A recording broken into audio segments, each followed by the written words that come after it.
Ohio State football has the best receiving core in the country. Ohio State has three really good receivers, but Ohio State has no finalists for the Biletnikoff Award, which goes to the best receivers. So today, Buckeye Talk, I'm Nathan Baird with cleveland.com.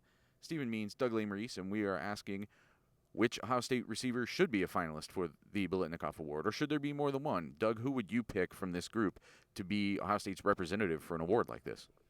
I would pick Garrett Wilson. I've written that. I think he's the guy who sort of stitches the offense together.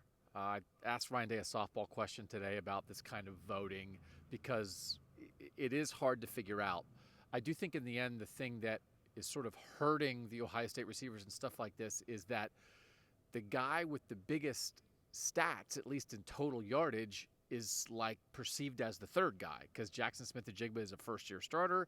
He's younger than the other two guys, and so people like to go by stats. And if you go by stats and you just gave it to like the guy who leads them in yardage, it's like, is Jaxon Smith-Njiba one of the three best receivers in college football? I mean, maybe he is, but I think the perception and probably the reality is that right now he's still third on this team. So I understand why it's difficult, but I would pick Garrett Wilson. And I did. In my Biletnikoff ballot, I had Garrett Wilson on there, and I did not have another Ohio State receiver on there for the top three. I that's the same way I voted for it too. Stephen, who would you vote for given the chance? I voted for Garrett. I'm on that list too. Yeah, Garrett. I mean, they just do the most with him. It's with Jaxon. It's just short yardage stuff. Even if it's a jet sweep, they send Chris Olave deep, and every so often they'll bring him back because everybody's scared of him going deep. They use Garrett in the run game. They use him in short yardage. They send him deep.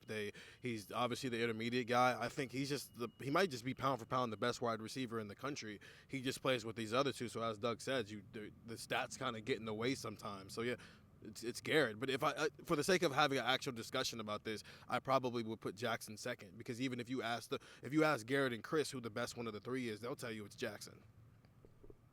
Chris Olave came in today to talk to us for interviews going into the Michigan game, and he was asked, like, do is it weird to you that there are no Ohio State players? And he says no, because I think he understands that dilemma. Like, who do you vote for? Like, he thinks all three of them should be finalists, but that's not realistic, really. So which one do you take off? Which two do you take off? I think there is, as you heard here today, I think the sentiment from the Ohio State beat overall is that Garrett Wilson is the guy that should get that vote. I think that's a tougher argument to make when you just look at the stat sheet, though. If you're just on the outside looking in, you've got all the receivers in the country to pick from.